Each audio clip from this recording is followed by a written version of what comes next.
Peluang Bitcoin pada masa resesi 2023 dan tahun-tahun berikutnya. Simak video ini, jangan di-skip supaya tidak gagal paham, dan jangan lupa like serta subscribe video ini untuk informasi lebih lanjut di video-video selanjutnya.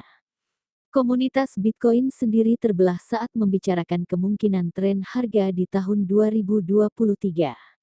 Sebagian memberikan ramalan optimis, yang lain mengobrol ramalan skeptis. Dikutip dari Cointelegraph, mayoritas analis dan indikator teknis berekspektasi harga token bisa menyentuh antara $12.000 dan $16.000 pada bulan-bulan mendatang. Ekspektasi penurunan ini berkorelasi dengan sejumlah faktor makroekonomi, termasuk gejolak pasar, inflasi, kebijakan The Fed, dan kemungkinan resesi yang bisa berlangsung hingga 2024. Di sisi lain, ada kelompok influencer, Bitcoin maksimalis, dan berbagai fanatik lainnya mengatakan harga BTC bisa meroket hingga $80.000 bahkan lebih. Ada preseden kuat yang membuat BTC kemungkinan akan turun tajam dalam beberapa bulan ke depan, tetapi berpotensi merangkak naik pada pertengahan hingga akhir 2023. Ramalan bullish menggunakan data historis siklus pasar 4 tahun sebagai pijakan argumen.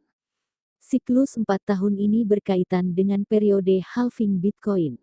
Tren historis menunjukkan peristiwa halving akan diikuti oleh bull market selama 1 tahun, kemudian diikuti oleh bear market 1 tahun, sebelum kemudian perlahan bounce back pada 2 tahun berikutnya. Halving Bitcoin terakhir atau halving ketiga terjadi pada tanggal 11 Mei tahun 2022. Sedangkan halving Bitcoin selanjutnya diprediksi bakal terjadi pertengahan April tahun 2024.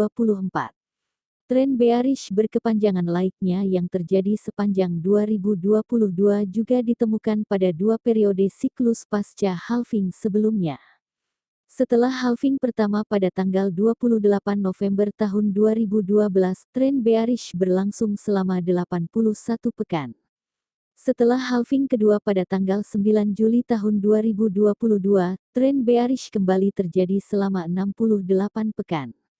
Berdasarkan tren pada 2 halving sebelumnya, analis kripto Kevin Svensson memprediksi bahwa bear market Bitcoin akan berlangsung selama 75 pekan setelah halving ketiga.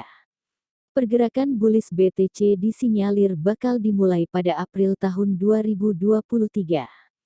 Sedangkan ramalan yang bernada skeptis muncul dari analis lain. Founder Intemoney Stocks Gareth Soloway menilai tren bearish Bitcoin masih akan terus berlanjut. Bahkan dia sesumbar menyatakan bahwa dalam skenario terburuk, BTC bakal diperdagangkan di harga jual $3.500, meskipun probabilitasnya amat kecil. Bila ramalan ini terjadi, industri Bitcoin sangat mungkin akan runtuh. Pasalnya, harga turunnya harga BTC ke level $12.000 atau lebih rendah akan membuat para penambang koin Satoshi kabur karena prospek yang sangat tidak menguntungkan. Bagaimanapun, cara pandang yang skeptis dan kritis berguna untuk menggali karakteristik Bitcoin dan pasar kripto secara umum. Apakah ia akan mengekor pasar saham, emas, atau menjadi lone wolf pada 2023 dan seterusnya? Di sisi lain, nyanyian dari kelompok fanatik yang kadang berimprovisasi juga tak mungkin dikesampingkan begitu saja lantaran pada taraf tertentu bisa memancing cuan, gelembung, dan kolaps.